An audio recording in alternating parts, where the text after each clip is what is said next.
Alrighty. Looks like we're live. Let's drag this across to this browser.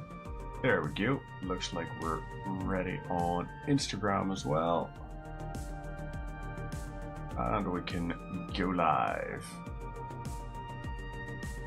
So, hi, hello, all of that there sort of stuff. Hopefully, yous are keeping well and having a great week. We are going to be continuing a little bit more Warhammer. So we started these guys last week and we got a good bit of the ways into them. So we'll be doing one at a time, each of these fellas. So these here are our Death Guard kind of guys.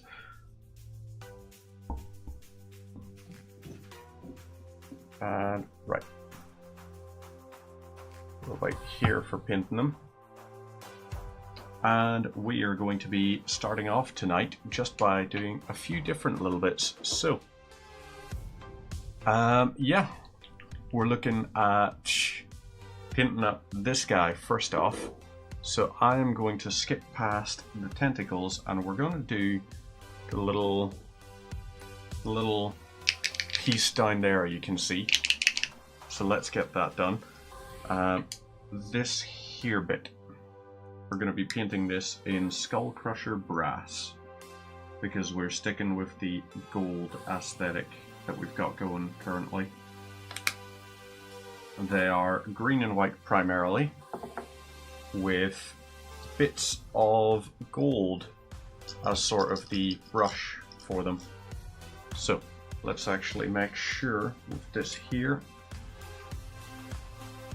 that looks a lot more, yeah, plenty of brightness there. So let's go with this here, and we're going to just take a little bit of our Skull Crusher Brass, and we're just trying to work it into here and along these little bits. So our whole thing is try to not run over what we've already done as much as we possibly can. We're just trying to be very fine with our motions. And this here bit, you can see what we're doing. Little bits as it goes on. So let's keep on going. We're gonna just try and rush these along. We want to try and get a good bit of it done on one fell swoop, and you can see kind of down underneath bits where it seems to continue to run. So let's get a little bit more of this here Skull Crusher, and we're pushing it down in and trying to get these little bits here. So there is some.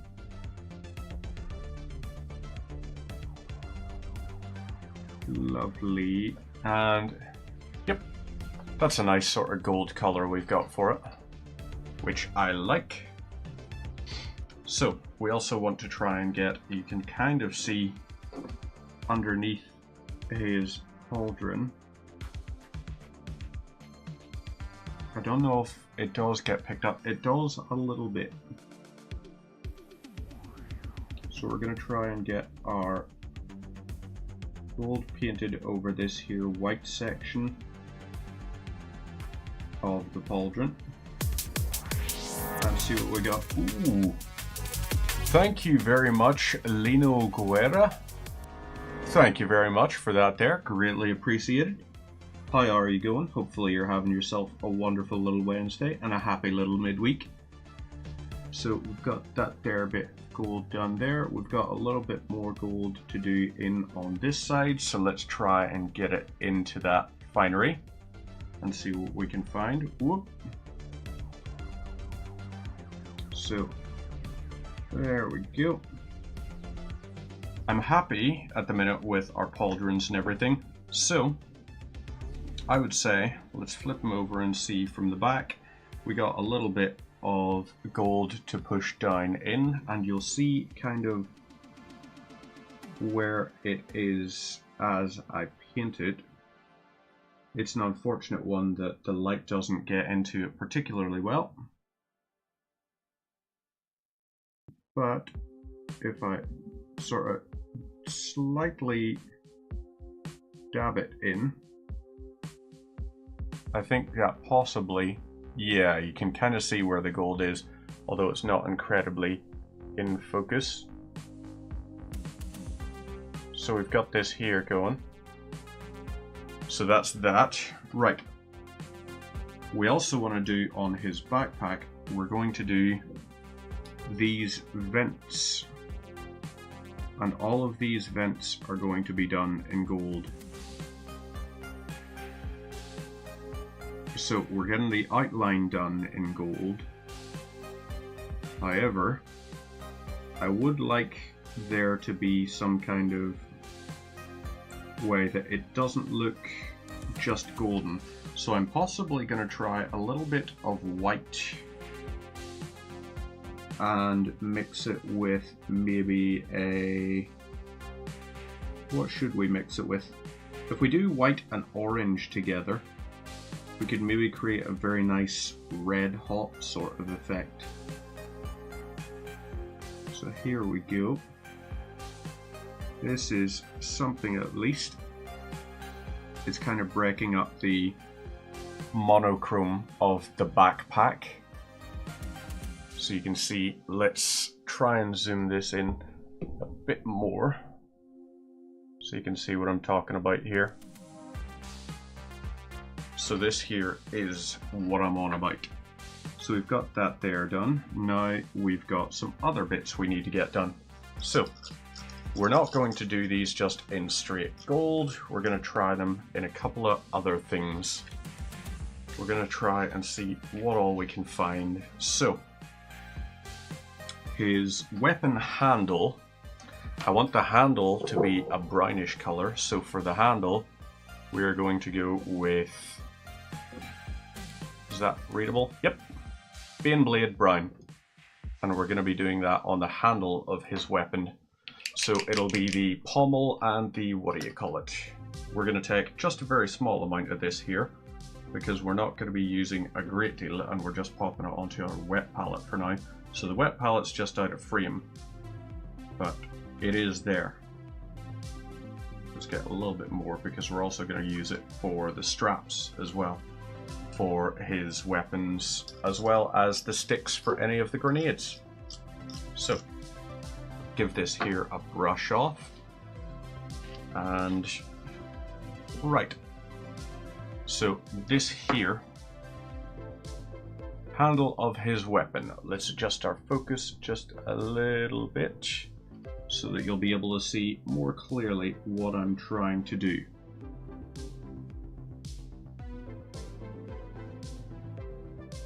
So this here, his weapon's handle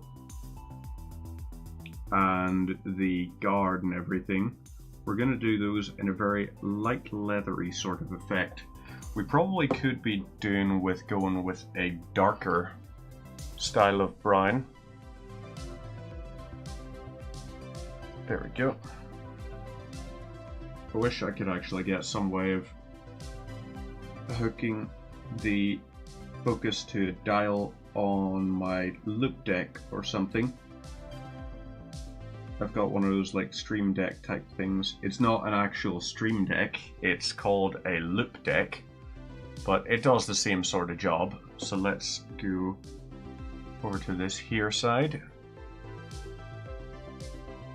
Narrower field, switch this here, and we're going with painting along this pommel.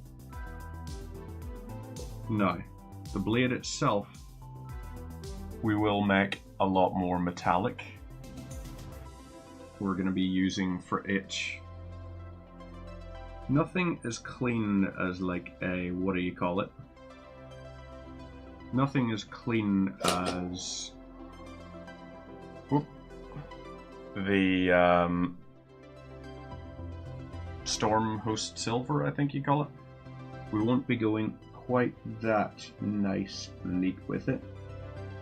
We're going to go instead for Canoptech Alloy, because I am a big fan of the Necron styled color schemes, so you'll be able to see what those kind of look like, which will be nice. So over to this wee bit, let's see, where is my Canoptech? Here we go, a little bit of this, and we can zoom out just a little bit. So this guy here, lovely stuff. We're getting more of this, bring that across. Whoop. Oh god, I just heard that wonderful, wonderful sound. I have bought this pot over a year ago, but I never opened it. I never actually did open it. I bought it alongside my better half in the Warhammer store because we got the 40k starter set together, and she really wants to paint the Necrons, the melee ones, but we've just not gotten around to sitting down and spending the time on that, which is a little bit saddening, but you know, she works in an incredibly important field. She works in like medical research, so it's obviously lower down on the priority list than, say, cancer research. Something about scientists are incredibly dedicated to their field. Although it's not what her original field was. Her original field was not actually to do with cancers or anything. It was to do with blood disease, or not blood disease, lung disease rather, sorry. Her work was more in stem cells and lung disease treatment, which makes her, I'm going to say, around about 1,000 times more intelligent than I am. Probably around about 1,000 times. So we got to, with this here, it's a bit trickier because of all the shadows and all caused as part of this, but we can paint these little sections here, and you can kind of see we're actually going to take this off of this just very briefly while we try and do some of these bits. So let's take this Canoptech Alloy and we're just going to brush it on all these sections here underneath, and lovely. So yeah, there we go. It doesn't have the greatest of differentiation, but it does have some, which is more than I can say for some of my older projects. Some of the older ones just did not come out quite as nice as I wanted them to. I mean, God, if you see some of the old Oryx I painted and everything, my very first Chaos guys, they were disappointing, to say the least. So there we go. Right, that's that little bit done for the Canoptech. We are going to need more of it for the weapon, but we'll leave that off for a short bit. Let's drag this down here so I can paint a little bit closer to home, shall we? And right, for this here, so the sticks for his grenades, we're going to do those in Baneblade Brown, and they'll run up, and then the top of it we will paint a different colour for obvious reasons. So this here, you should be able to kind of see how they're getting painted. And a little bit more of this here into those little bits.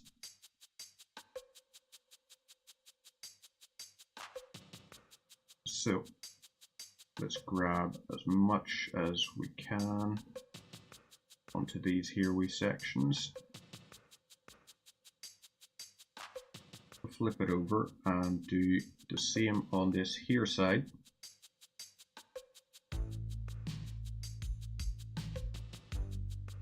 Grab these, and yes, the tubes, we are decided on how we're going to paint the tubes.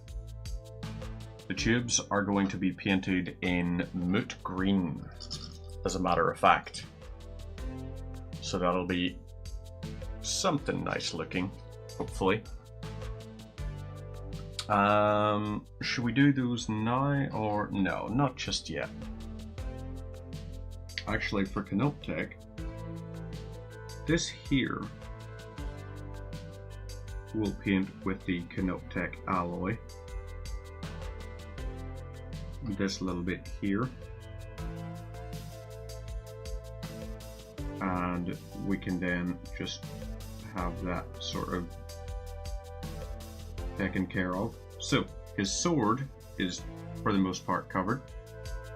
We're also going to, afterwards, we'll use Canoptech on those little sort of spikes that are sticking out. Dear God Almighty, I'm getting horrible for keeping things in frame. So I need to keep them over this here sort of section on the camera.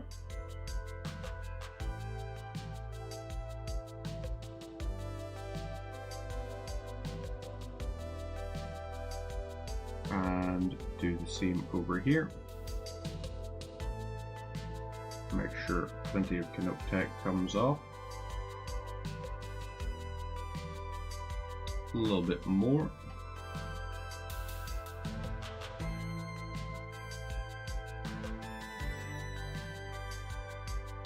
And lovely.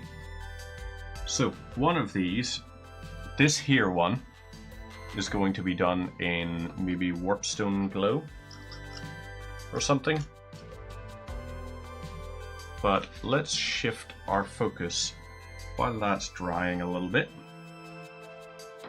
We're going to shift our focus slightly to the tentacle bit on his chest. So for this here, we are going to want to do a fleshy-ish sort of one. So we're going for like cacophony purple. Cacophony purple for the underside of the tentacle.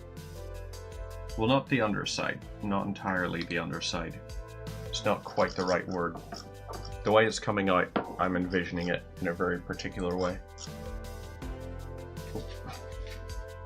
Let me just check. Phone's just binged.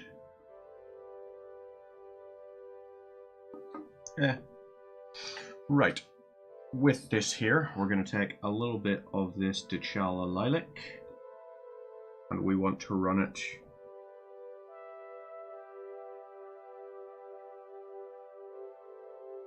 over these here tentacle-y bits. And try and have it so it's maybe occupying just a small section of the tentacle at a time. So you can kind of see the way it's going to take layers to build it up. It will take a bit to actually build up, but we can do it. So this here, let's just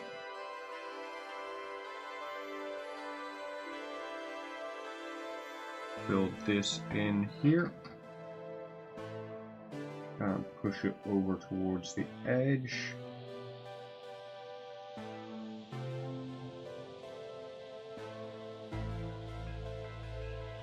And we've kinda got something going with it. Kinda. Let's get another little bit. It'll take a number of layers before we're happy with how it's come out.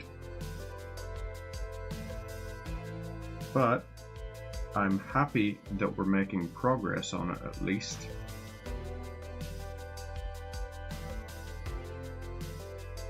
And let's switch over to this here one.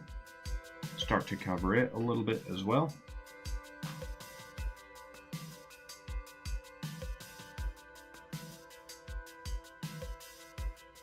I think actually, color-wise, this here is very nice.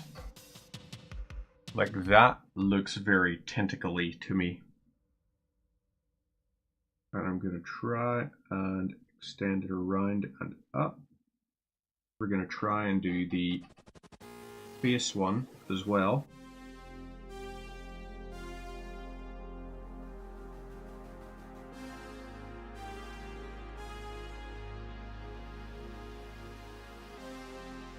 So the face one is a little bit more obvious, the color gradient on it. But we can still keep working on these here chest ones. So, okay, those ones are fine. We've got some of these other ones around on his back and everything. We're going to try and get some of those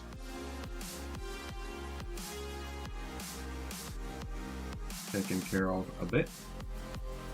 So that's one. Then this other one down here on his leg. Let's try and do this.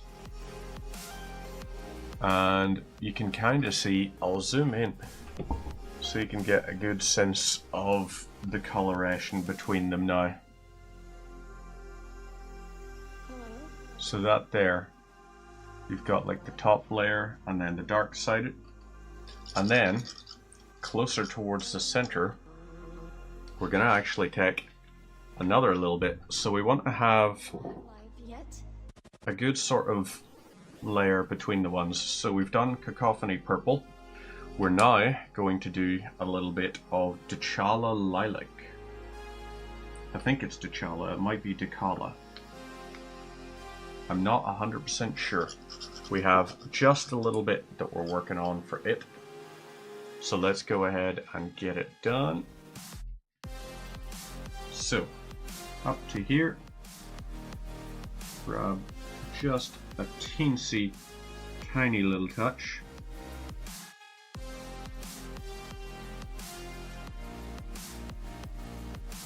And probably went a little bit too hard on it there.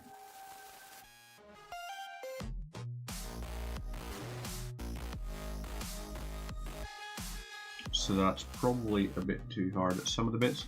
Maybe towards the tentacle tips is where we're going to focus the T'Challa Lilac then.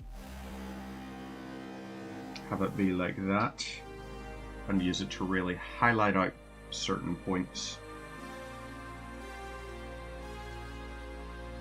So there's another little bit. Then we have another teensy tiny little bit down here.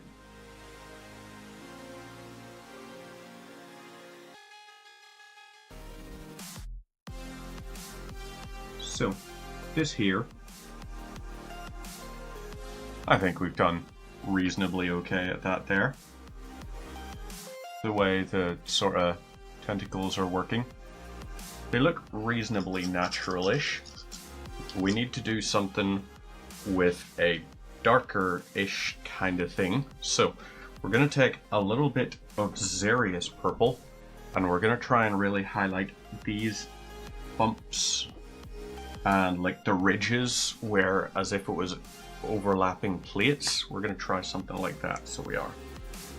So let's take a little bit of our Xerius Purple, which is our first time opening this as well.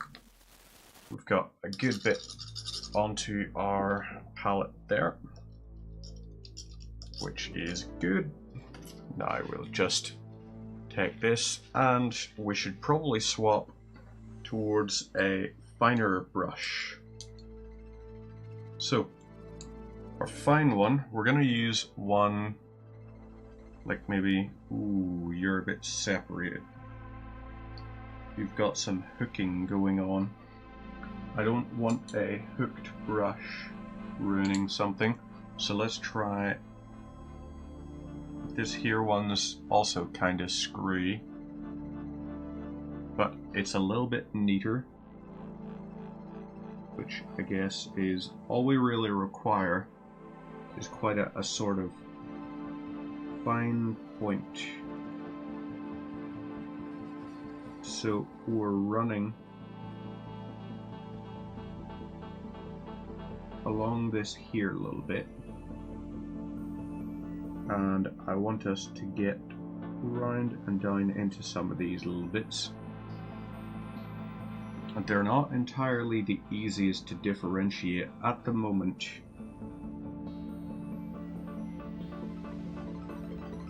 But they will become a little easier as time goes on.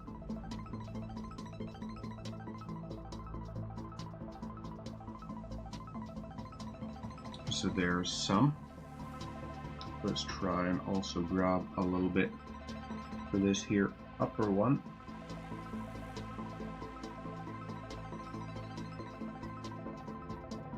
So I don't know if it does really, you can kind of make out a difference, but what we're also going to do is we're going to add little tiny speckles onto these tentacles here, and these tiny speckles are, I'm hoping, going to look like suckers that you would see on a tentacle. That's my hope. So they're not quite as circular as we want them to be in some little bits, but you know, we're working with very limited skill set. I have never done this level of fine detailing on a model before.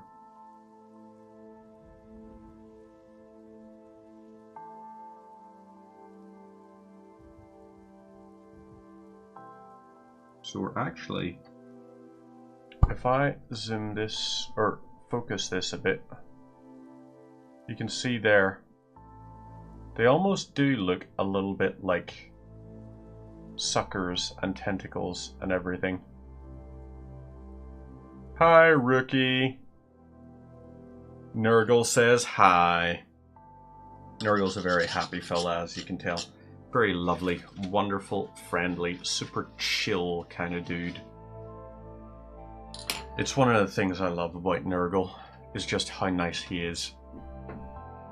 But how has your Wednesday been treating you? Hopefully it's been going exceptionally well and you've been having a wonderful little Wednesday. So let's get on to the, I guess for this here guy, yeah, we've got sort of the white armor and everything. Maybe for these here, we're going for a little bit of you're meeting the consequences of your own actions. Uh-oh. That's never good. I hate actions that have consequences. Why can everything not just be, you know, free reign? Just completely consequence free. Did you stay up too late? Was that the problem? Or is the problem that you were playing a game in an inefficient fashion? Or were you playing a game on company time? That generally gets viewed as something to be discouraged. Which is wild, because if the work is done, haven't done enough work that week? Oh. Yep, that is one of those things that sadly, workplaces are very much sticklers for that. They're just like, oh, so we want you to be working for your paycheck and everything. And it's like, I don't remember agreeing to this, but then they insist that apparently it's part of your contract. And it's like, what? But yeah, that does sound quite unfortunate. I'm quite lucky in that a lot of the time my workplace is, well, no, not my workplace, the client that I work for and everything, very good at, you know, whenever we have too much going on or something, then at that point it's a case of they'll understand if we have to drop things down a priority list or things like that. Your supervisors want deliverables? Ooh, no. No. That is unrealistic and unreasonable, and I say unfair. I completely agree with you. You still working in the software stuff? Because at the minute I am working a little bit on back-end SQL stuff within part of my stuff, because I'm trying to create a few little optimizations here and there, ways of pulling reports, all that kind of stuff, so that I can eventually link it to a live database. You know, just real easy stuff. It probably, for someone who remembered more about software, would be easy. I just have forgotten so much about our software course. I've forgotten so much of it. You're doing a PhD? Oh, shit. Oh, so you're like a moron. I'm kidding. People that go for PhDs are generally smart. People that decide PhDs are not worth the hassle, I would argue, are smarter. At least according to my other half. She definitely said it's like, no, if you go for a PhD, it's a sign that you like academia. If you were smart, you would just take a job. And I was like, do you not think you're smart for getting your PhD? She's like, if I had to go back. I was like, really? And she's like, no, I would do it again. But the problem is, But it's also one of the things I've noticed which is very one-sided about PhD work. Apparently, supervisors will always chase you for deliverables, but whenever you need stuff from them, it can be very difficult to actually get the support you need. I've heard that of a lot of the ones I know that did PhDs, all that kind of stuff. You just want fancy letters. I am fine with just being a senior music publishing analyst. My job has senior in the title because I basically told them, well, I didn't tell them.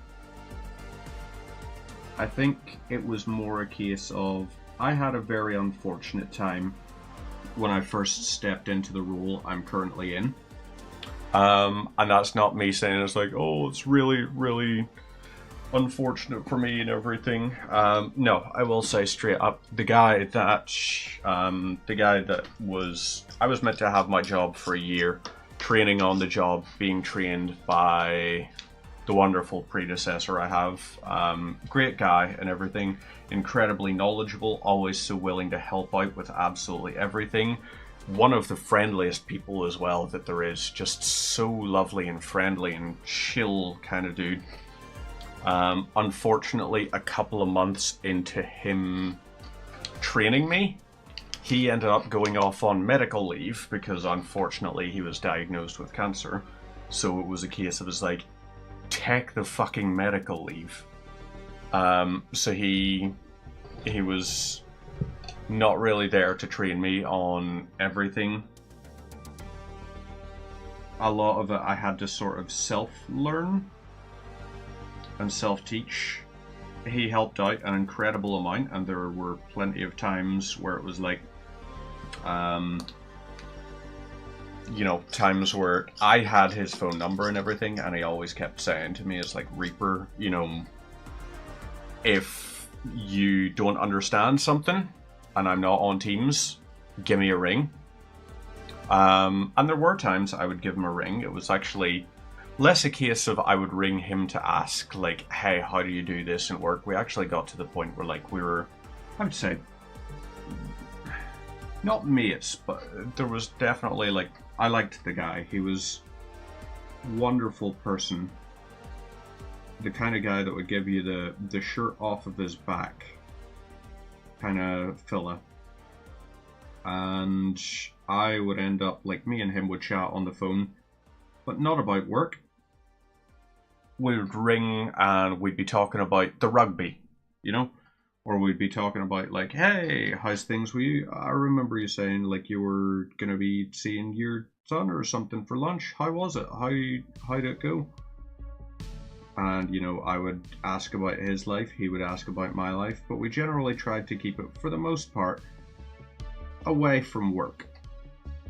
You know, keep it a more personal sort of thing, because I didn't want him feeling utterly shite or anything. I didn't want to ever say to him, hey, you could have done more, because he couldn't have. He was doing absolutely everything while battling that incredibly difficult battle. And as a result of me having to step up and do all of that sort of self-directed learning and all, whenever it came to my year-end review for that, I said to him, it's like, hey, so can we have a conversation about my role? Because obviously it's shifted a lot since I agreed to it. It's changed a tremendous deal, in fact. You know, I've been training on the job from just myself for the past year. Yeah, it was difficult, you know, don't get me wrong. I'm not going to say absolutely everything went great, because it didn't. You know, it was really difficult trying to find ways to bring in new revenue without any forms of training. But I got some wins, and they agreed in the end that, yeah, because of the situation, there was definitely a need to update my thing. So at that point, I went from, I guess if you were talking a level up system, I would have gone from like a level 3 to a 4 or something. But part of that was you couldn't just have the same title role. And I had been brought into that contract as a music publishing analyst. So they were like, obviously we need to change the title. So how do you feel about senior music publishing analyst? And this was back before I had any gripes about anyone ever calling me senior. Whereas now I'm just like, I'm still young, I'm cool. I'm not senior. I'm young and hip and fresh. So it was like, yeah, I am now senior. The end of that sort of thing, though, was fortunately he did go into remission and everything.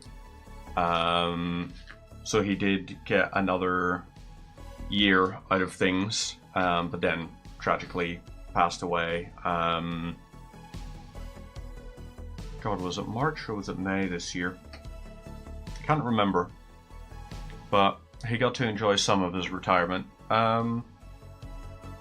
It was tricky, but like just a lovely guy, and the main thing for me, I thought, was he got to spend a little bit more time with his grandkids, like he was talking about wanting to spend his retirement doing, and it's like he got to see more rugby, he got to do lots of things, so he got some more happiness out of things. And in the end, he was a good guy. Incredibly missed, obviously, by all of us. But he actually, I'll tell you one thing, I'll tell you one of the funniest fucking work stories you'll ever hear in your life. So, there was an all-hands meeting, right? An all-hands meeting, which was a Teams call, attended by not just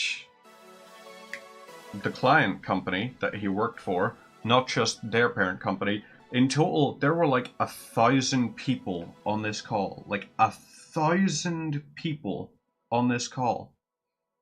And they were talking about a whole bunch of things and all. And they started talking about a whole bunch of corporate speak. You know the way corporations always are. They're talking about it's like, oh, so we want to commit ourselves to a really vibrant, fast-paced, enthusiastic this, that, and the other. And they were talking all like this, and they would be so enthusiastic and basically saying nothing. But they would make it seem like they were saying all of these really cool things. It was that corporate buzzwordiness. And during the call, now I wasn't on the call, but I have had this recited to me by everyone that was ever working with him for even a fraction of a second. They were always just like, oh yeah, so he was on that all hands call. The one was the entire company, absolutely everyone that was present in the company, hired by them and all, and he hears all of their corporate buzzwords, and he just says, it's like, well, this is a fucking waste of time. Terrible impression of him. Absolutely terrible impression. But he says, this is a fucking waste of time. Because he thought it was, in fact, a fucking waste of time. It's an all-hands call. They're always wastes of time. But he says that there. And he doesn't realize he wasn't muted. 1,000 people, approximately, heard him say that it was a fucking waste of time. And it was simply incredible. Everyone that was ever speaking about him afterwards was just like, oh wait, you're working with him? Oh god, he was fucking hilarious. And the last time the client company was over with us, in August, it was the first time we'd all sort of been together since his passing, so we were raising a glass and drinking to his memory and everything, and they were asking about like, yeah, like how much did yous in this company ever get to know him? And they were like, obviously Mark, you got to know him quite well. He was always talking about like on the phone and everything. He would say about how yous would chat on a Friday after his like chemo treatments and everything. And then their story ended up getting told.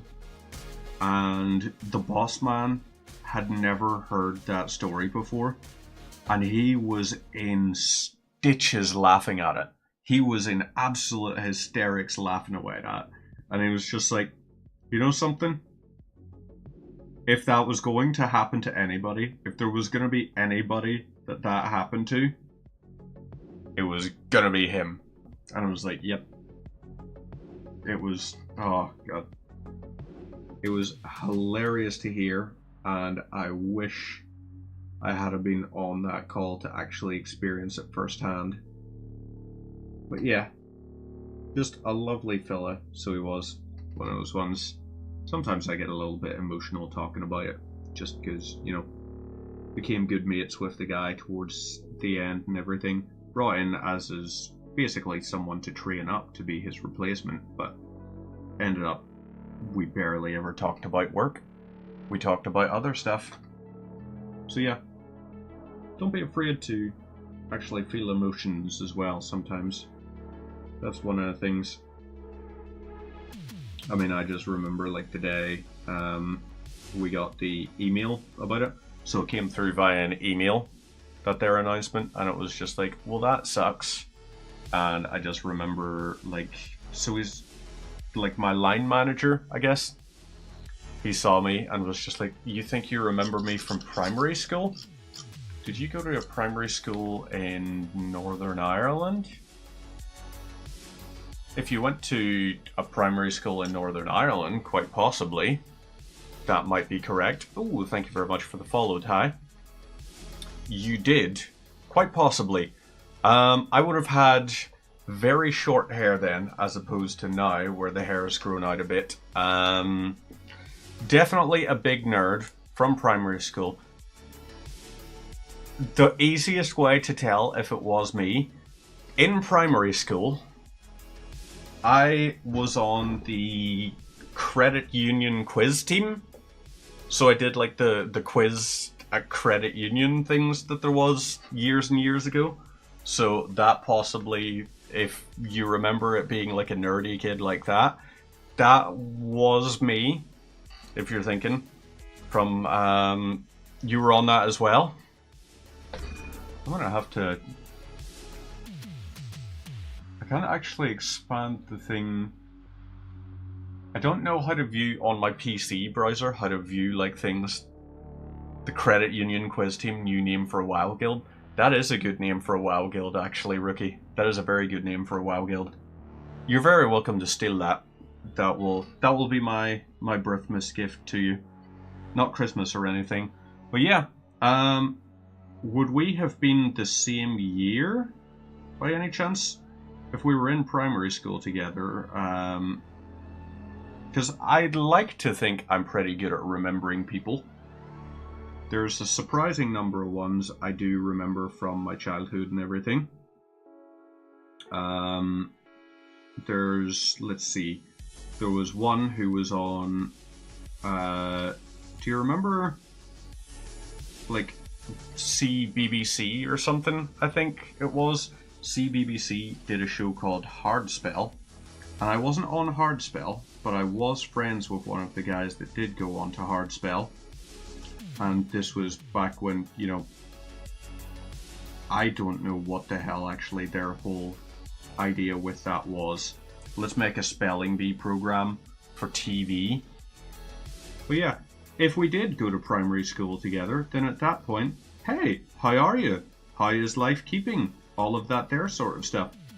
If we didn't, still, it sounds like we possibly were around about the same time. So, hi, how are you? How are you keeping? Are you well? All of that sort of stuff. It is an incredibly small world sometimes. Because I actually, at one point, I was... yeah, I was back in my hometown a few years ago and bumped into someone from my primary school as well. And they kind of remembered me after a while. So it's, yeah, very, very small world, that sort of vibe. Ooh, we've got this here. They've got duct-taped mags. I love a wee duct-taped mag. So let's try and run this around, and then we'll paint the rest of the magazine. And the magazine we're going to do in a different-ish color. So we've got these here little bits that you can see. Let's switch this here. So, right. You can see the taped magazines. Now, I'm going to not be an idiot, and I'm going to actually paint it down inside the magazine first. So we want to paint the rounds before we paint these other bits, and we're painting these rounds using the same Skull Crusher brass as we were before. So let's take a little bit more, and you might be able to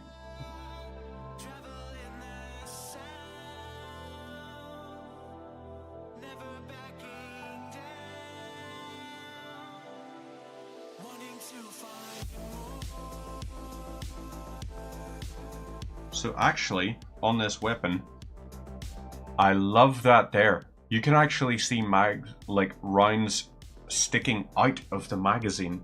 That is incredible. I love that. I do love that. Right. Magazine color. So magazine color, what should we go for? We're gonna have to look at our metallics again. Whoopsie.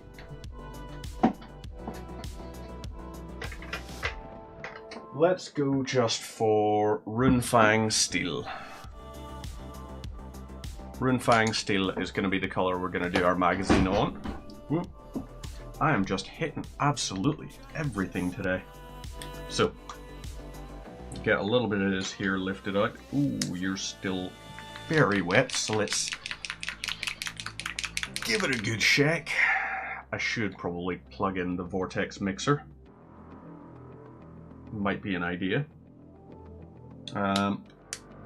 Yeah, just as soon as well, I could do it without having to rewrite all my cabling and everything, so maybe I will do that. Let's grab a little bit of this here, and we're trying to go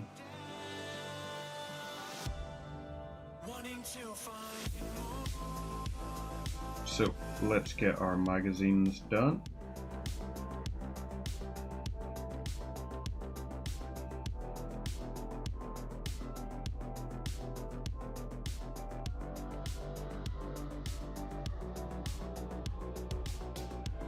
Right.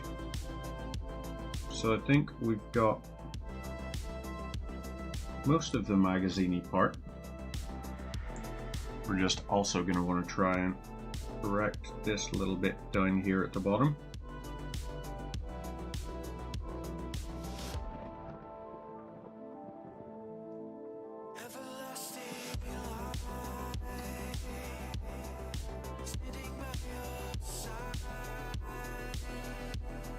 So, it looks a little bit different. So, yeah, that might be right. Now, our other last little bit on this here before we go around and do the grenades is, obviously, you can see this here. Now, this here doesn't look like just a standard thing. It looks like a strap, but the way it's pulled makes me think it's not. So we're going to try it instead, not as a fabric, but as a little meaty piece. So we're going to go for Pink Horror, because Pink Horror is quite a good one. It's very, you know, it looks a sort of meaty-ish texture. Reminds me of sort of like muscle, tissue, sinew, all those kinds of lovely words that you commonly hear. So we're going to try and get a little bit of that on and paint it up.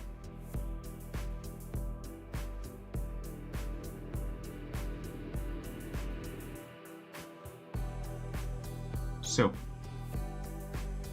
there is, ooh, God, Pink Horror is so underrated as a color scheme. It does just look meaty.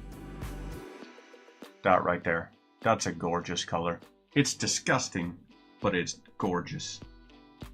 So now we do the grenades on it, and that will be our last little piece on this guy. So one of the grenades is metallic. So for metal, we're going to go for this here Runefang Steel again, and just give this a good coating the whole way around. And I don't know if any of you actually play like Warhammer. Oh wait, no, they're both skull shaped metal things. So they're metal with like a skull fabricator shape on it. So I guess I was a little bit thick beforehand, not actually checking that. So I guess both of these are going to be done with Runefang Steel. So You play Total War Warhammer, so of course you know everything. That's the correct viewpoint to have. That's absolutely right. You know, why should you not know everything if you play Total War Warhammer? You know, at that point you may as well just be Henry Cavill, you know? He plays Total Warhammer. Although I still think my favorite was, I think it was John Cena. It's John Cena! There was an interview for one of those things, and they were asking, so what's your plans for after the thing? And it was some awards thing, years and years ago. It might have actually been like a wrestling types awards thing or something, but they were asking us like, so what's your plans for after this here? Thinking it's like he's going to go to some celebrity after party or something like that there. And he just turns around and goes just like, I'm going to go home and play Command and Conquer Red Alert 2. He was playing Red Alert 2, and he started gushing about it. It's like, yeah, so like I like playing as the Soviets, so you've got like the mind control guys, and you can build lots of Tesla coils and everything. And I just remember hearing that and being, it's like, I also am a huge Command and Conquer fan, so I approve of this. So down over here at this bottom side, we're going to grab this little bit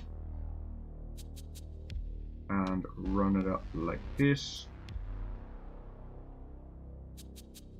Et voila. Now, there we go. Lovely fella has seen some action. He's got his nice blade there. He's got his meaty little arm hook. Henry Cavill's just a cool dude. Henry Cavill is. I like Henry Cavill. So, up this way. Right. What shade is the question? What shade for some of this stuff? So, for the weapon, we're going to go for a little bit of Berserker Bloodshade for the weapon, because of course we're also going to use a little bit onto that there. For the pipes that are green, we are going to go for, where is it? Aha! Soulblight Grey. I know what you're thinking. Soulblight Grey? Yeah. You can hear I've added the little shaker ball things to them. Ooh. Okay, nice. We've got a good little bit of this here. So we're going to take just a very small amount of this and we're going to run it over. We're going, I know, don't judge me too harshly, we're going pot to model here. We're going straight from the pot straight onto the model.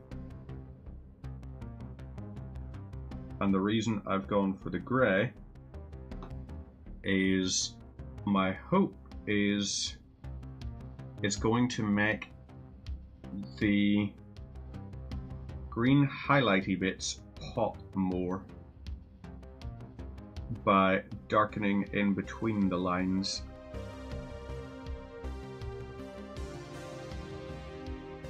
So, whoop.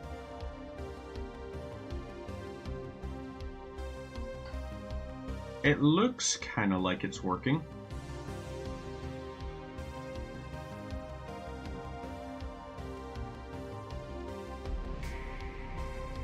So, still very happy about that. Right, there we go. You thought it was your bones? That's an understandable assumption to make. As you say, 30 is approaching soon for you. Live on Insta? I know. I decided to give it a try this time, Sloaney. How are you going? Are you well? 'Cause you're looking well.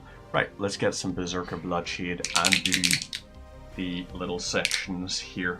And as once again, we are in fact going pot to model. So on here, you're going to see this here. Ooh, ooh, ooh, ooh, ooh. This is much more like it.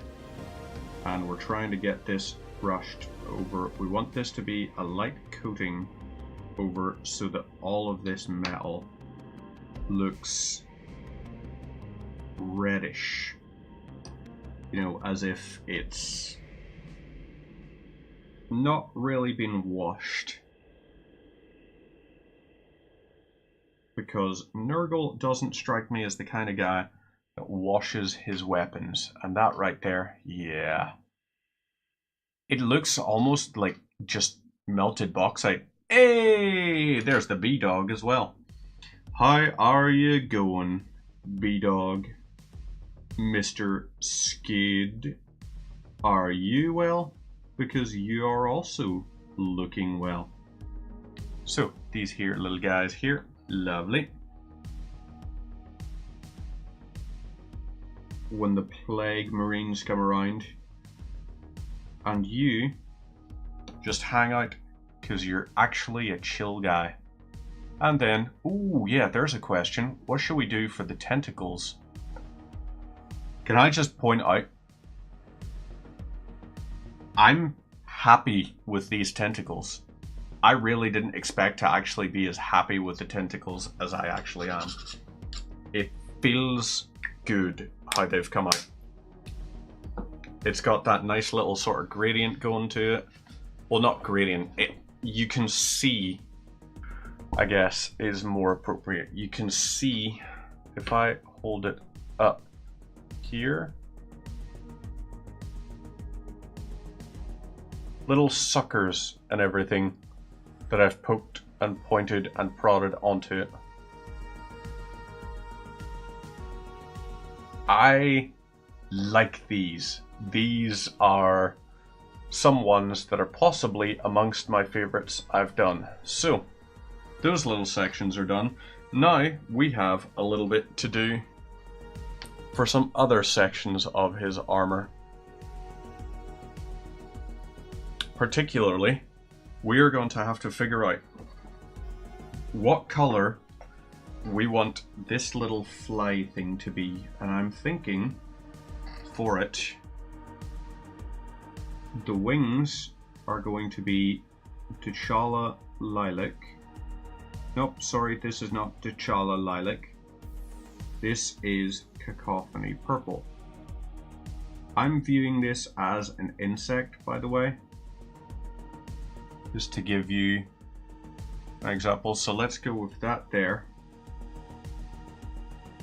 The thing for it, to me, it just reminds me of something insectine.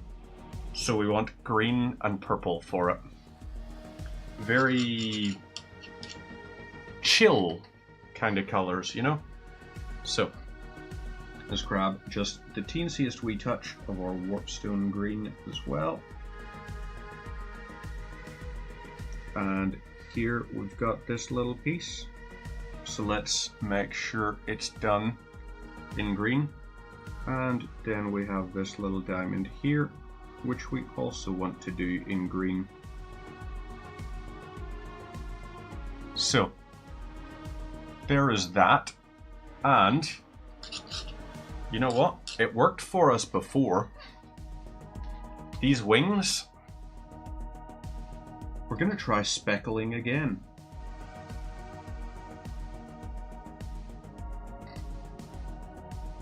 So,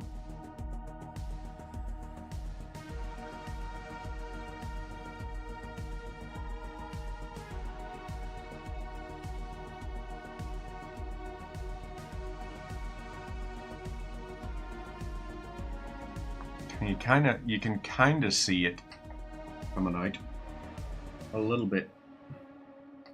Let's try and speckle it a little bit more controlled on this side, I guess.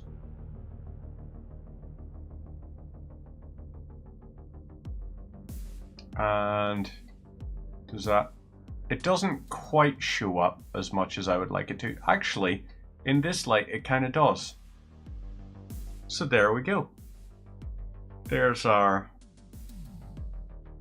little bug motif done on that. which is good. And yep, we'll get a little bit down on these here tentacles. Just boop, boop, boop, boop, boop, boop, boop, boop, boop, boop. Get a few done on this little underside.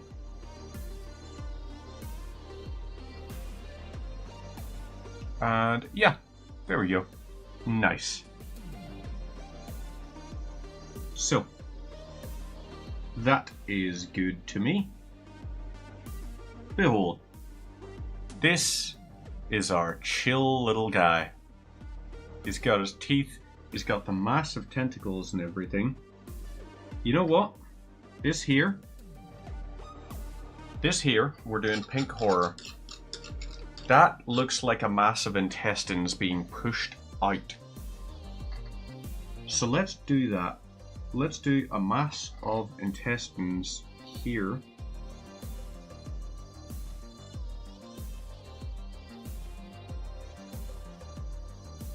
Being pushed out of the host. If we don't cover all of the little bits, that's okay. We want to give most of it a good coverage though. And then we'll go for the reddish stuff after.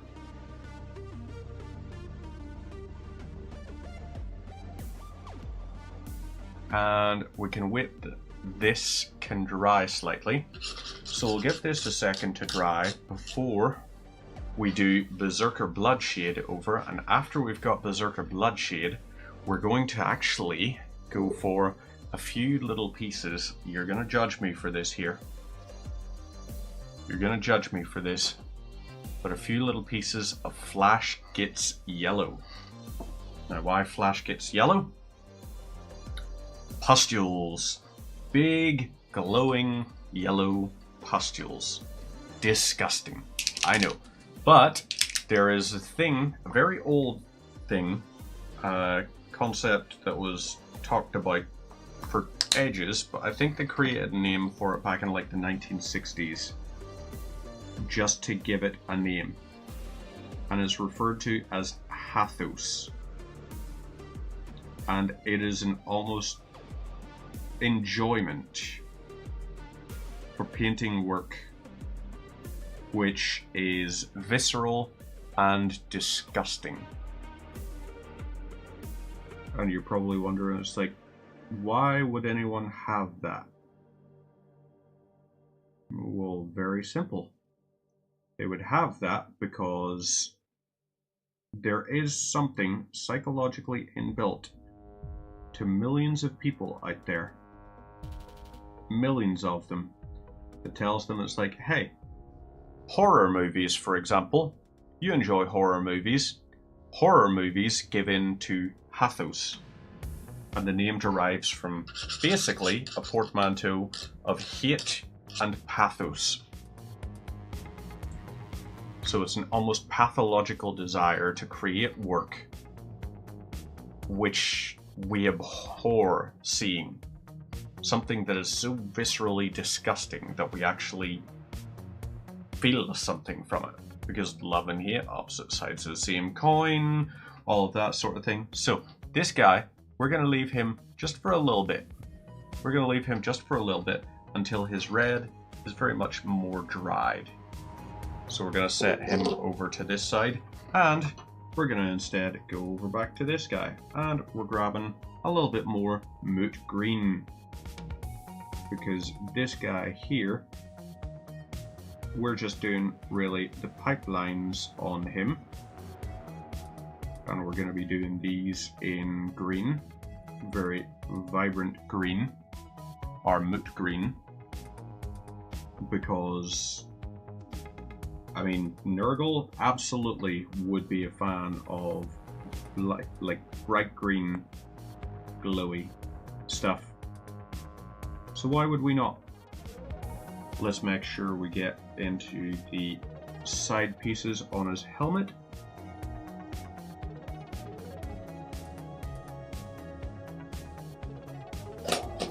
And whoop.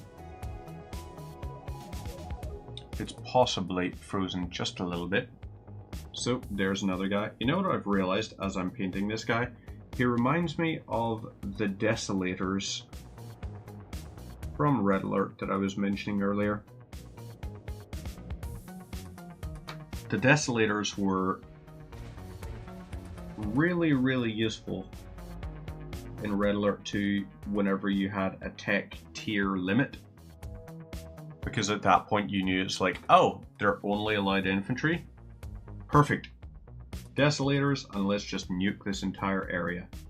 You could have them control an entire section and lock it down really easily.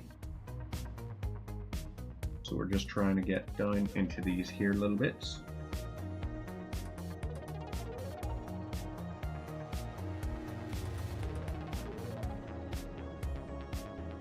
And whoop, a little bit out of frame there, but that's okay. Down here we go. A little bit more of this. And then we paint this little bit in. Et voila. Okie dokes. So, we have our big shinies done. Ooh, not all of them, however. These here are bottles of something.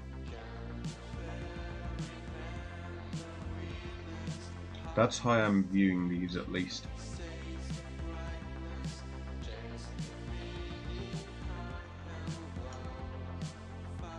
The shaping of them and all really does make me think this must be, absolutely must be,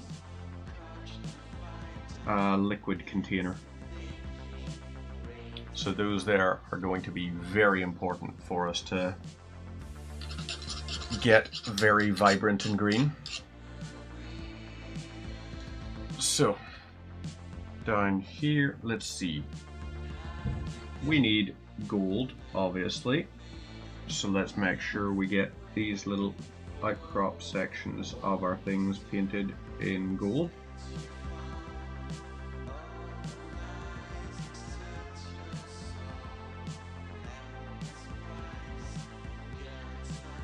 Grab these here other ones as well. Make sure we get you.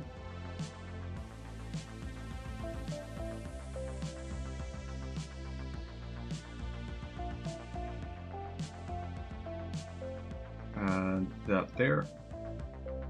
Now, these little sections down in here, what we're going to do with these is we're going to try a test of something.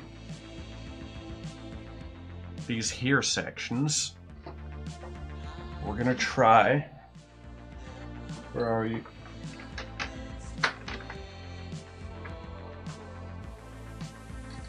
Troll Slayer Orange. I want to try these here sections to look like they're red hot kind of thing. Heat emanating from them. So we just need a small amount onto our wet palette.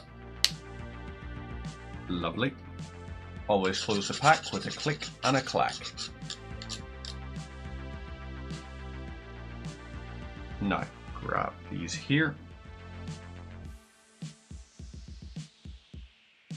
So, into this, we'll go and paint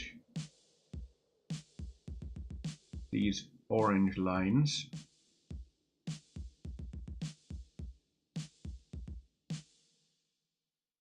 So in here,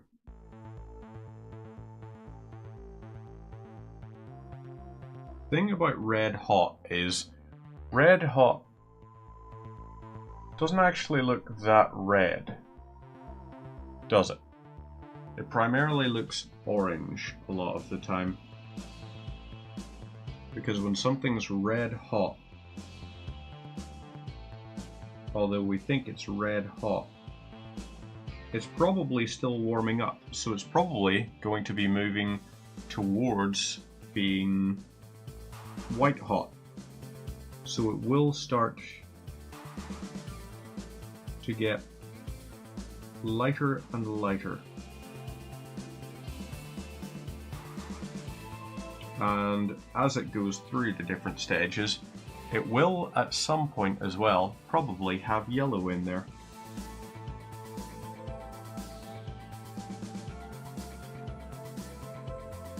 This is based off of me having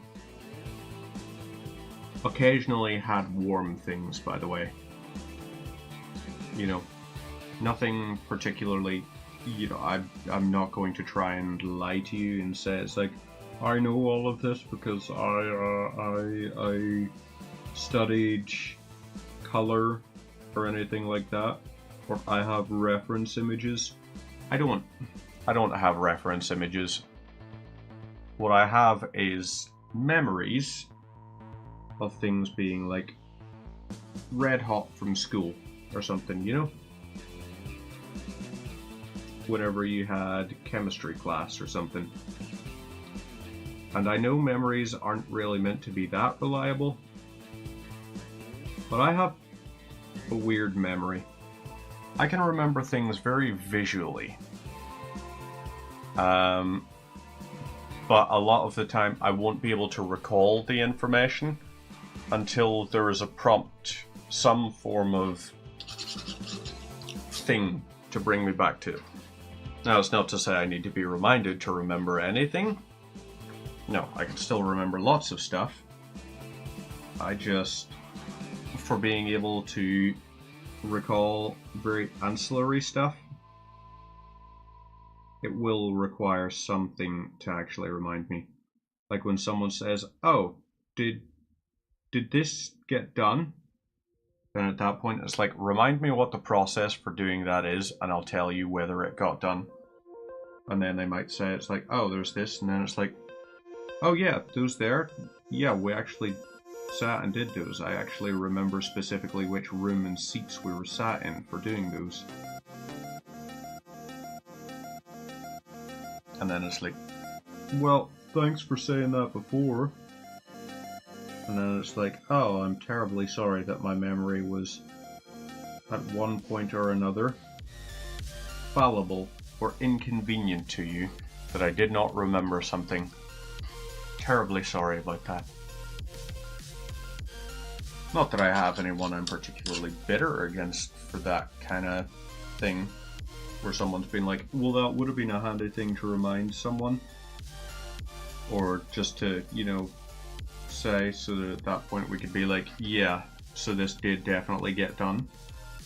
And it's like, well, at that point then, never blindside someone with a question and then get pissed if they can't remember the answer right away.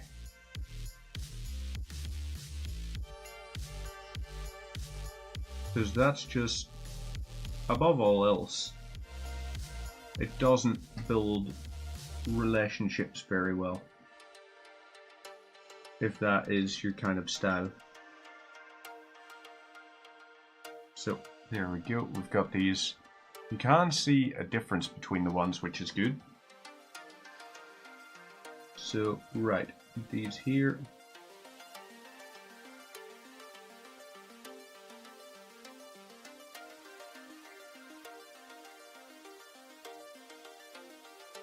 It's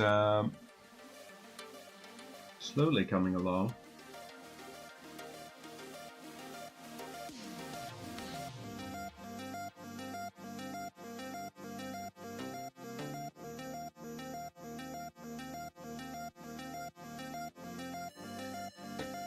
Right.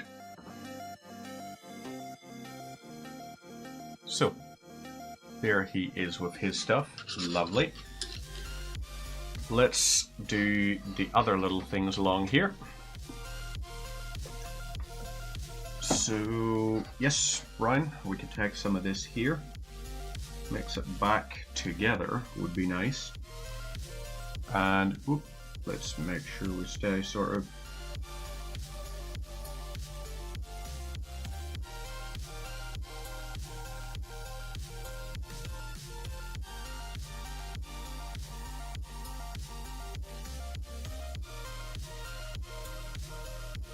Over we go, grab these here.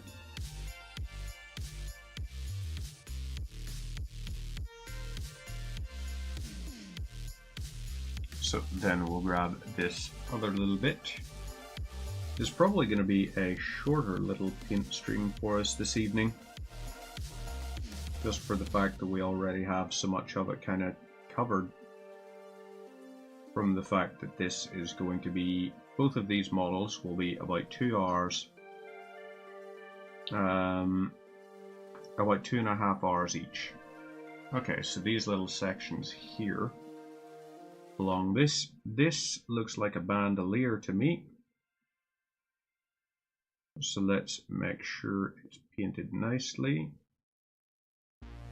Sort of leather and fabric vibes to it.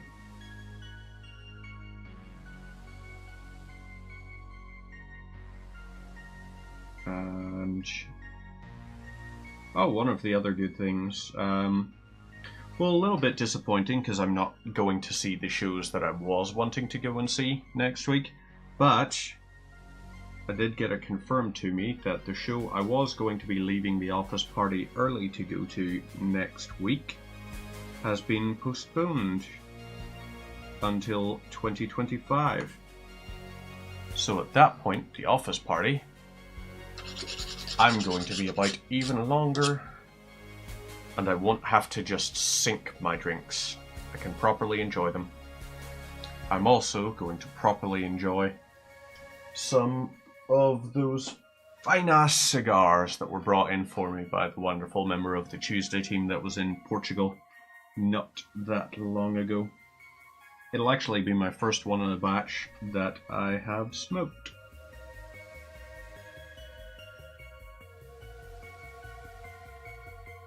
So let's grab these here. And we'll just try to go around these little sections. So yeah,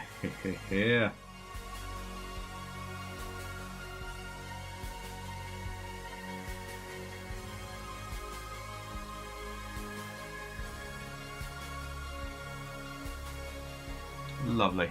Now, I want these to have like a metallic rim to them, so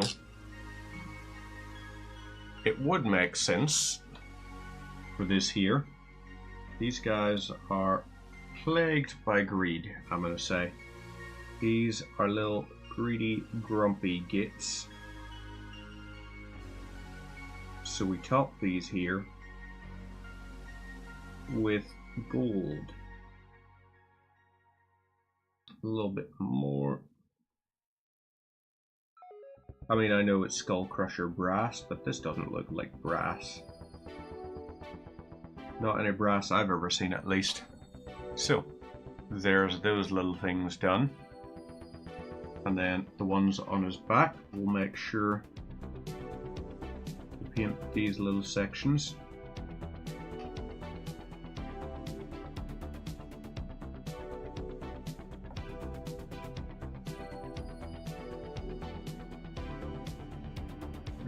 Yeah, this here will be a different sort of thing. Let's go with these here. Get them done nice and quickly.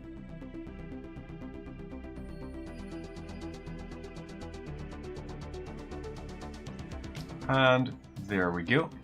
That's his things done there. Now, tiny little bit of Flash gets yellow.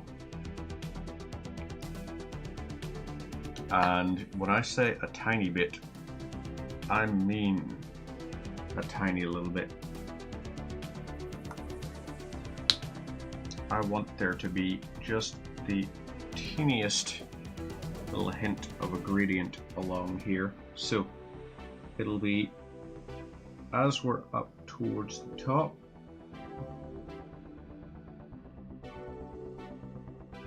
We go over it with our yellow, then we'll mix in a bit of orange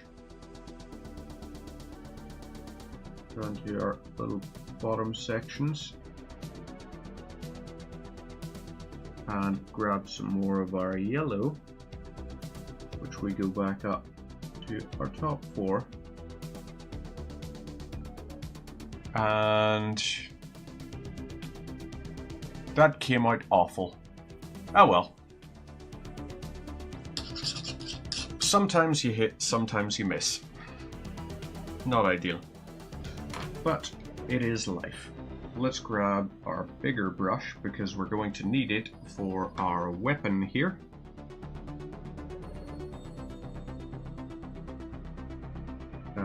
Let's make sure we get all these little sections here. Oh, we missed out on a tentacle before. This guy does in fact have a tentacle on him.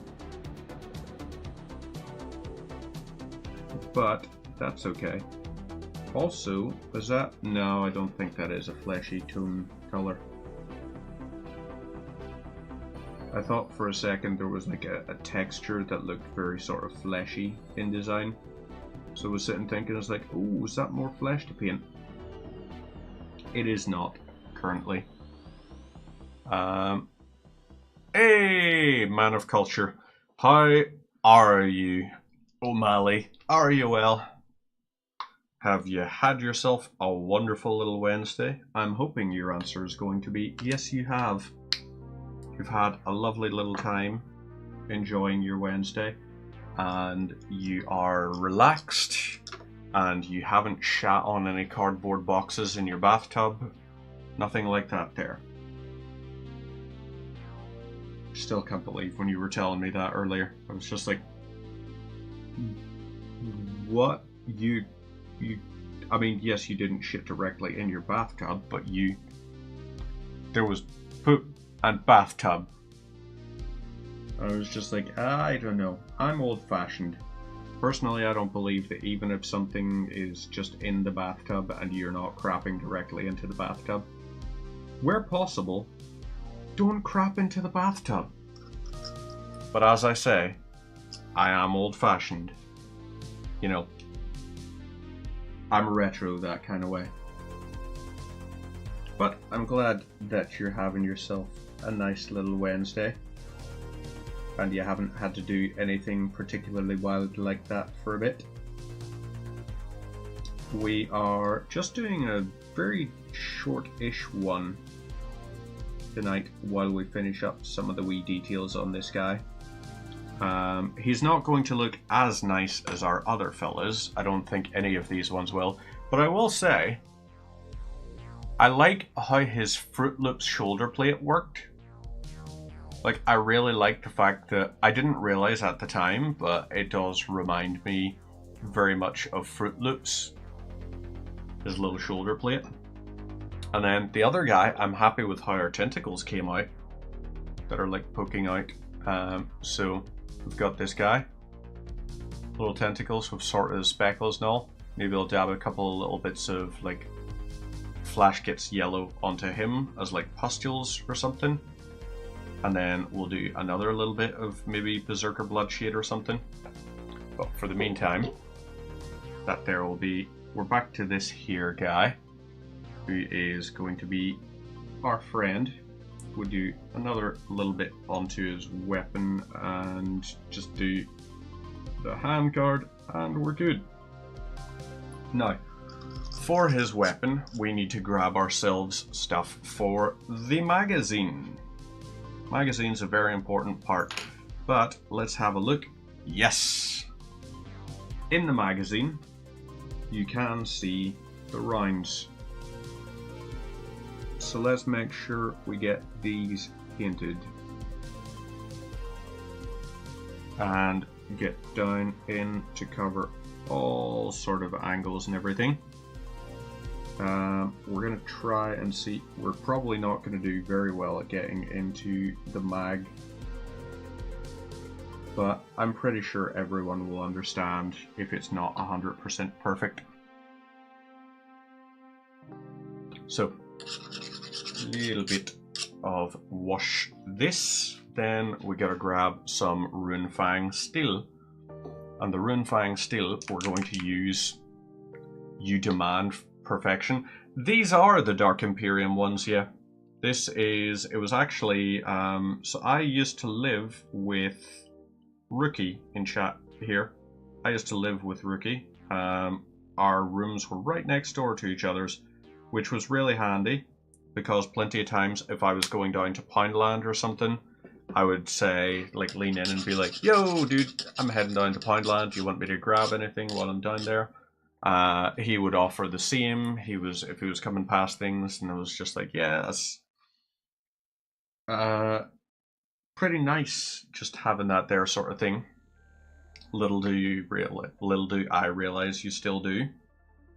You absolutely probably could. There is an attic space in this house that we don't really go into very often, just for like Christmas time stuff and all.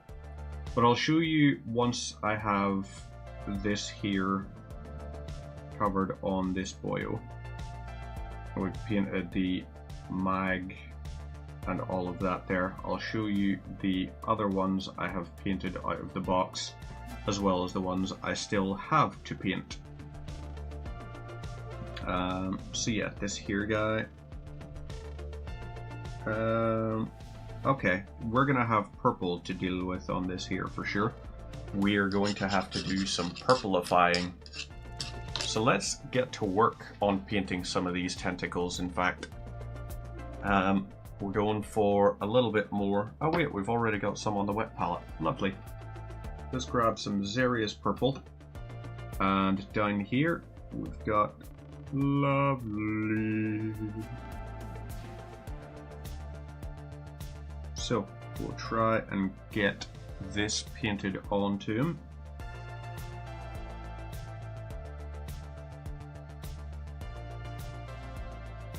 So let that do its thing. We also want the leg section. Let's paint this a little bit out. And we have, so this guy actually basically has multiple feet on his feet, which is just a wonderful sentence.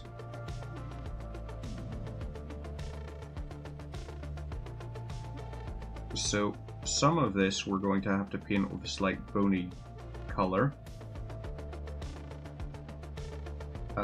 This here, on the other hand, it's sort of like decayed matter. I guess we could paint it a fleshy color.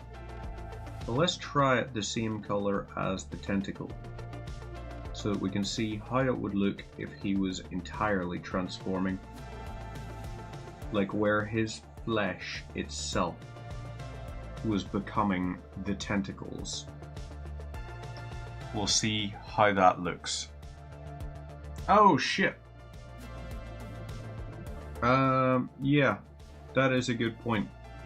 Sound alerts. Thank you for the reminder. I will try to figure a way that I can get those back to you. I think I can just set it as did not work, and then at that point it'll work. So down on his foot we have that there to do. Up here on his shoulder we've got these little bits. So yes, these tentacles we're going to add little bits of other color onto. So we want to go for Cacophony Purple, because it's such a good color for like tentacle blends.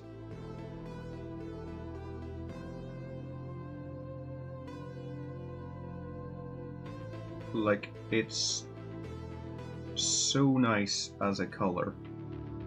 And maybe, actually no, the leg I don't think we should be doing in that particular color design.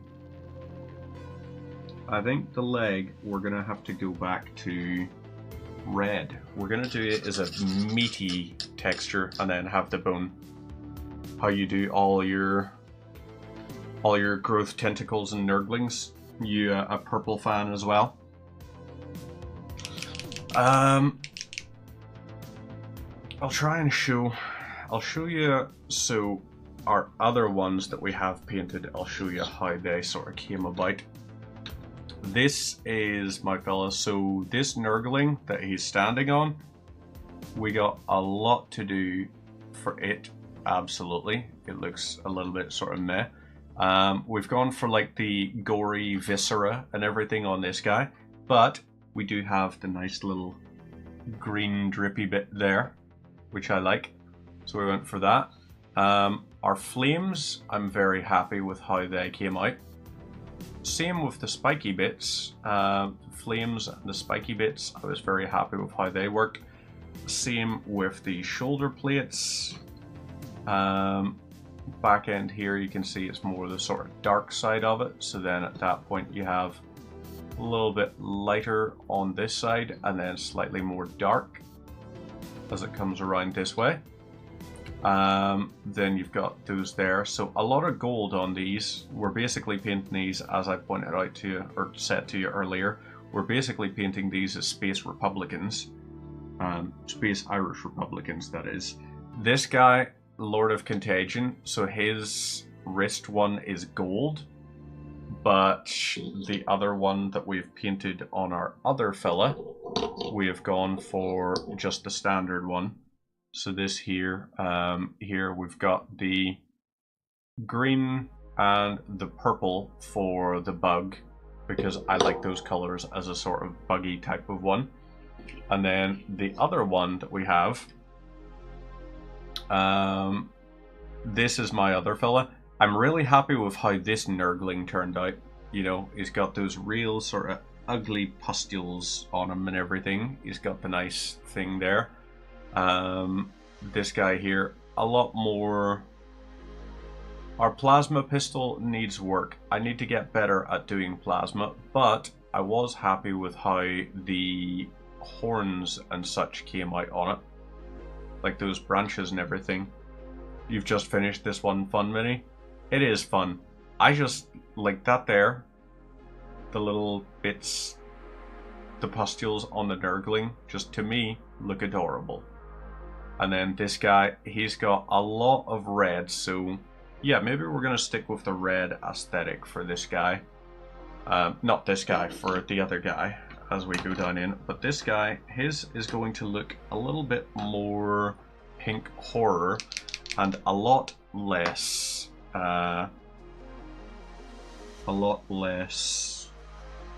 corn red. So we're taking a good bit of this and we're dabbing it onto our brush thingy, and we'll do a good little washy wash.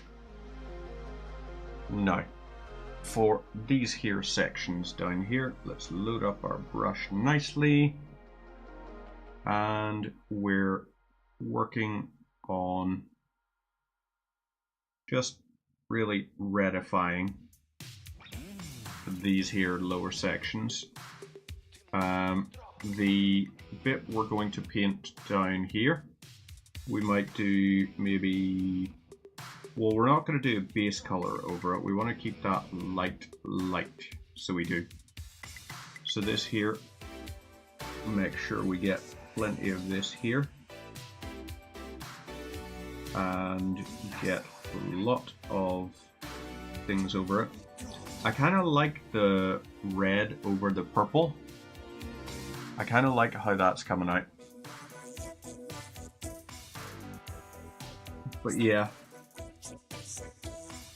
these guys I had sat in a box since I lived with Rookie years and years and years ago.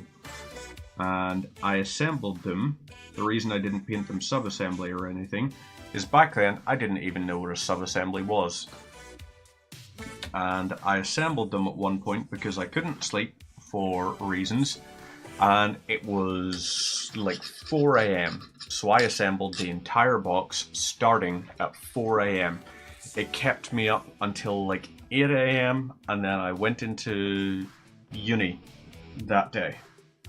And it was like, ooh, that was incredibly stupid of me to do that. So we're also, while we're here, we're going to do these little bits on this guy. Ah, there's our little thing clickety clicking. We're going to paint our little bug motifs onto it. So the green really highlights and stands out. Lovely. And now we do the wings. So just the same as on the other guy, who is on here, we're going to do T'Challa Lilac. Nope, sorry, I made that mistake again. We're doing Cacophony Purple for the wings. And then we're going to accent it with little bits of Xerius Purple. Because we want, instead of going dark into light, we're doing the opposite. We want dark speckles on this here. Loved falling asleep for a 9 AM math class. I remember those. What was funny for those math classes is I actually learned more about the logic section, not from the lecture we had. Instead, I found a YouTube video years and years and years ago from a very talented creator called Left Hand Check, who was producing different videos about Fallout and everything, did a Let's Play and all, but she also had a video on the logic gates. And I remember thinking, I've learned more about logic gates from her Fallout settlement creation tutorial than I did from our lecture, which just goes to show how much attention I really paid in class. I was such a good student, such a good student. And now, I should probably go back to that because I also like playing a game called Trailmakers, which is just incredible. Ah, this is the thing I was looking for the office party. Oh, Fumor Mata and all of that there. Guantanamera, Cuba. I have a box of 25 of these bad boys. And at the office party, I'm gonna be drinking and smoking one outside, enjoying myself. That is my plan. Right, so over here we've got these grenades. Let's just paint them. Whoop. So, actually, maybe for this grenade, we're gonna have fun with it. This grenade is actually going to be our wild, wacky, stupid grenade. We want this grenade to appear as dangerous as possible.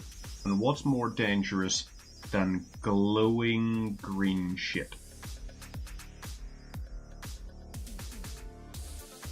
So, let's swap this over. All special occasions. There are very many special occasions that I enjoy. But the main ones I enjoy a cigar on are the ones where I am away from the house, won't be near the house for ages and ages and ages, which is usually twice a year at the office parties. And this year, our office party is back at quite a nice little pub. Well, they're nice whenever they're serving the cocktails. They don't always serve the cocktails. Sometimes they're just like, oh yeah, no, we don't want to make cocktails today. And then you're just like, I appreciate that. I don't want to do my job every day. But, you know, I do. You know, so gold and green. Yeah, let's go for Blood Crusher Brass for the handle of this grenade. This is going to be our very, very priestly, prim and proper, unholy hand grenade of Antioch.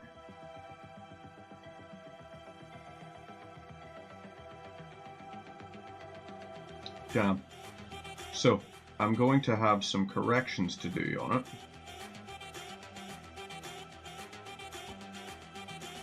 But we can work with that still. So, clean our brush, and then we'll grab a little bit more moot green and paint the remainder of his grenade. And then I'll show you before we sign off just what we look like with all of our stuff.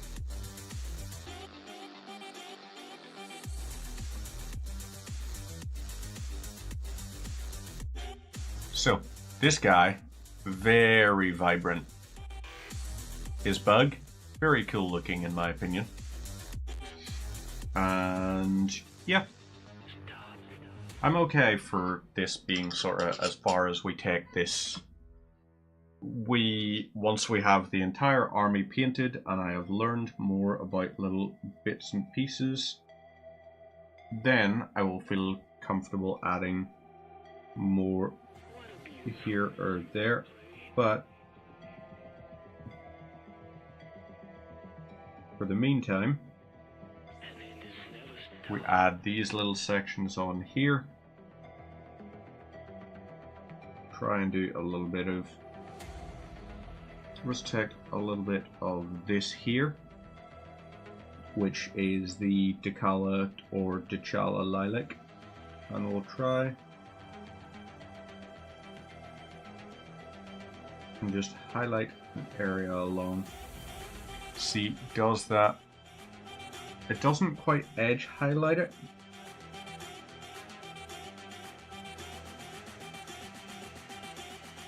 Let's try again.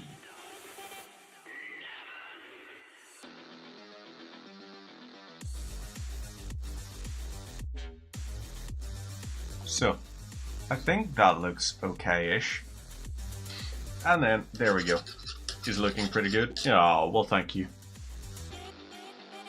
At some point, you need to come into the city, and we need to go to the Warhammer store, and we need to get back to painting some of those guys. Some of those fellas. Because you still have your very old Stormcasts from the opening Age of Sigmar box. I have my Chaos Corn Goreblade band. Yes, I know, we're doing shading straight from pop to model. Heretical, I know, all of that sort of thing. But try not to judge too harshly. So we'll cover these little bits here. Ooh, lots of that covered. And let's grab some bony colors from our thing. I think we have a skeleton cord, which is going to... Magic takes all your hobby money.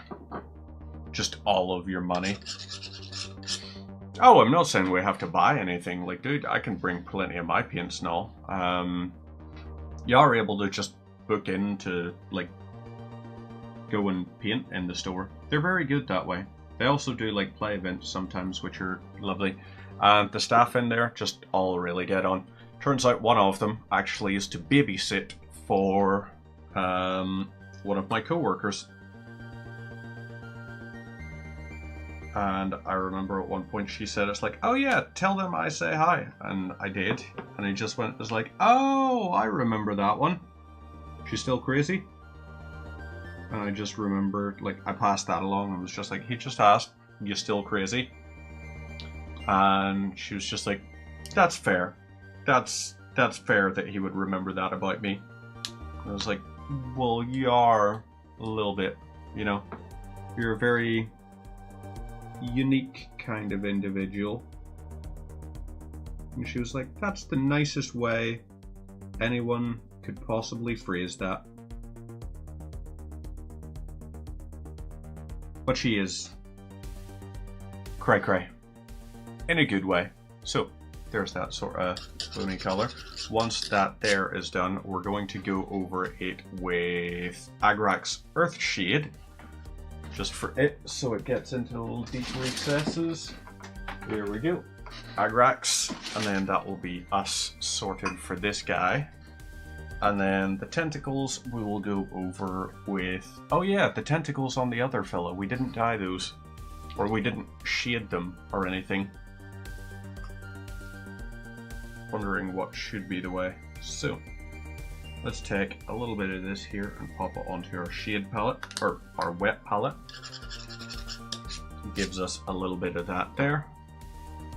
Lovely. Grab this here, brush that, and while we're waiting for the other bit, we're also going to grab a little bit of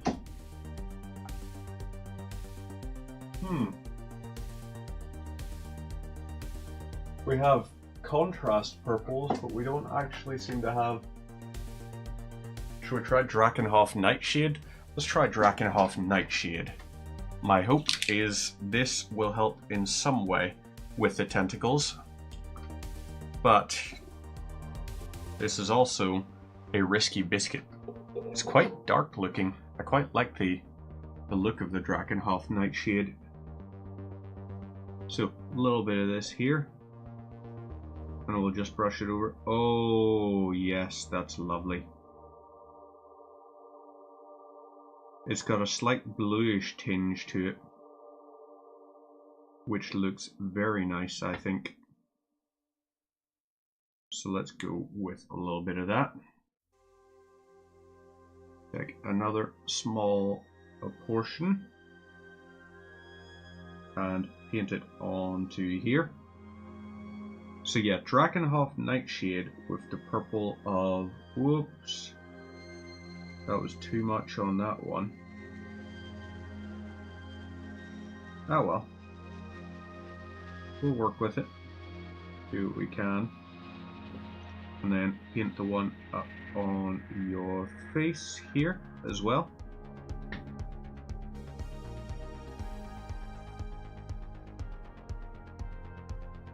So, into here, let's set you down, and yeah, I'm happy with this guy. His sword looks lovely, in my opinion. Well, not lovely, looks passable. It's not my favorite sword I've ever done, but it's definitely a passable sword. So, for this here guy, we want a little bit of this onto here.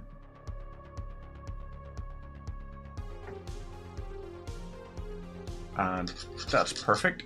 No, whoop. Realized we were out of frame there. Perfect. Now we're taking a bit of Agrax Earthshade and we're going to run it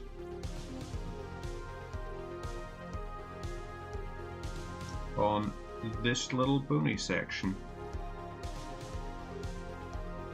Runs down in, et voila.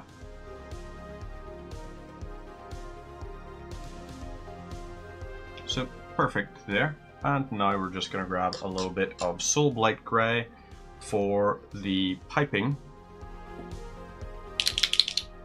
A little bit of this here.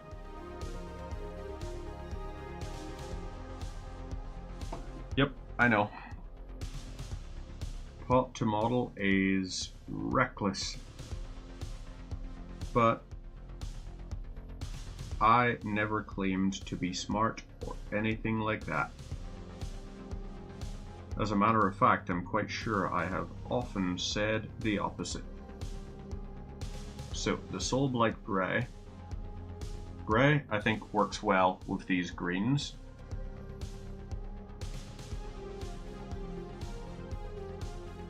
Let's just make sure we get into some of these little bits. Down here, lovely.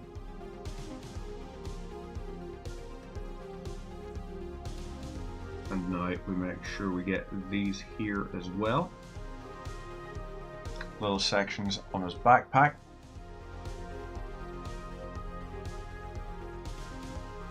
And good. Now, these here are fine. What we would like for our other bit, these here bits on there are going to require an orangey touch to them. So, with that in mind, Cassandora Yellow.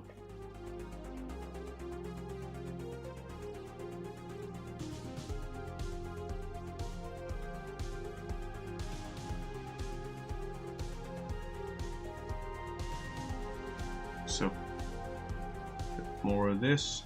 We try and get in. We're being very liberal with our application of it, probably too much so.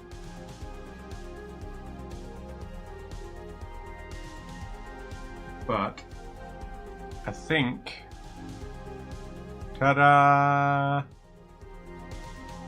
So as it dries, it'll look nicer and nicer. And then the other little bit is he just has a little thing on here that we want to look popping. So as those dry, let's do this here, et voila to that.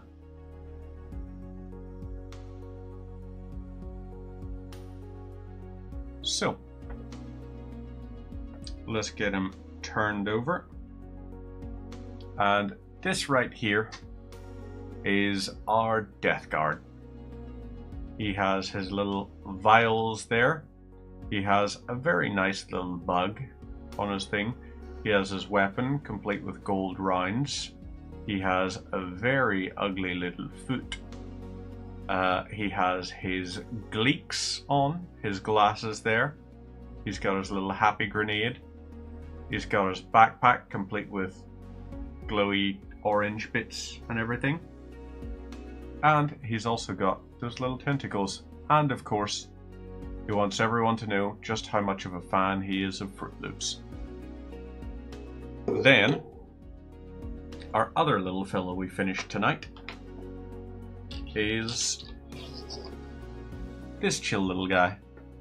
He's got his nice little sword, he's got his happy little thing, he's got his bug, he wears his bugs on his sleeve, he has very happy little tentacles, I think, pushing out from under his intestines and everything.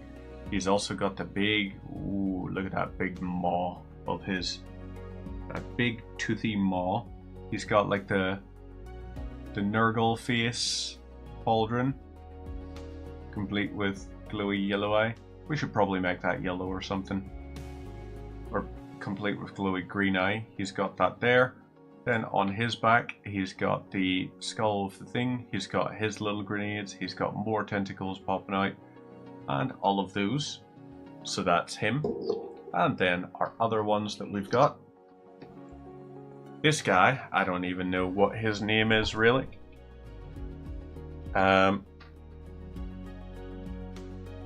We should probably call him the taxi driver. Yeah, he's going to be Bob, the taxi driver, because he's carrying around his little Nurgling. He's got that there. He's got a lot of red coming out, you know, a lot of red poking out from him. He's very, very much like that. And he's big on his tree branches and everything. He's got loads of those. And his plasma pistol and his bell thing. And then finally, our other one. This guy we do know the name of. When we played him in the shop, he was called Mr. Cuddles. Because Nurgle absolutely would try to cuddle you. Nurgle is just like adorable. So this here guy got the little green drop coming out, the little bit of bile coming out of his intestines. He's got those Nurglings that he's standing on top of that we can work on definitely. And he's got his golden bug as well as his flame. So these here are our guys that we've painted. I think next week we're going to take a little break from painting the Death Guard. And I think we're going to try and paint our other little fellas from the Scaventide box. Because we've done 2 test paints from Scaventide. So we have our rat here, who I'm very happy with. The rats, we've used Bugman's Glow for like their skin tone and everything. Then we've got their stuff is quite a, I think it's like Creed khaki or something we're using for it. And you can see little bits where, you know, we're mostly going for like the rat skin, but we want to also have it where you can see where there is fur growing. So the fur we are coloring but the skin is remaining very much just skin kind of thing. So this is our Skaven paint scheme we're going to be using. And then our Stormcast paint scheme. This here is the color of the stuff I'm going for. I quite like this here. We're using Calidor Sky, I think. Yeah, Calidor Sky for like the robes and everything. Because blue I just really like as a color. It has like a goldy sort of flame effect to it and everything. He's carrying the stuff. And he also has the orange robes on. And his faceplate is Steel and Sigmarite, I think you call it, because I very much like those. And I'll zoom in so you can hopefully get a better look. I'm quite happy with how I did it, but his knuckles I actually painted a little bit whiter, so it looks like he's holding on to the thing so tight that his knuckles, he's like white knuckling it. So that there is going to be the thing. So those are going to be... We'll probably do some rats next week. We'll probably do some rats and just have that there as our thing. Because we've done a number of Stormcasty type fellas and everything. And the Stormcasts, I need to get better at painting skin tones before I actually... Although this guy, to be fair, when I look at him, he does remind me of Stone Cold Steve Austin. And he's very rusted metal sort of gear.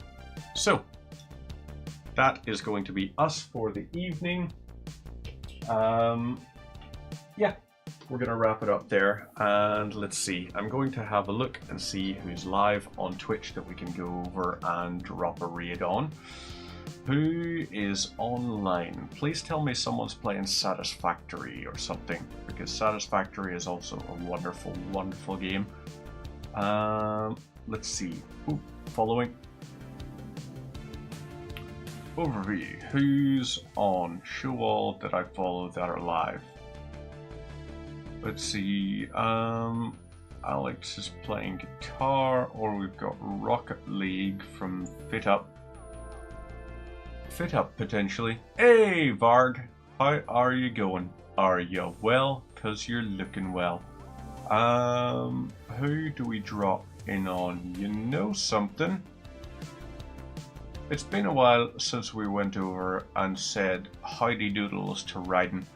And Raiden is playing Crash Bandicoot, the remastered stuff, going for 100%. So let's set that up.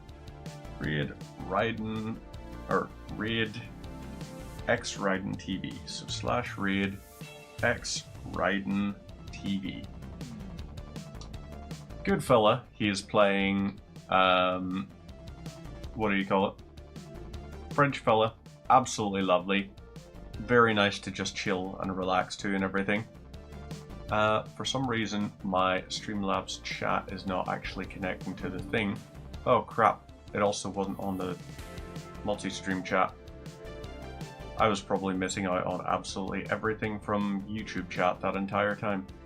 That was stupid of me. Give me a second. Love watching art, so had to come see the work. Oh, well, I'm very glad you actually got to catch a bit of it. It's been a while since I have been doing proper TV, or like, not TV, proper paint and everything.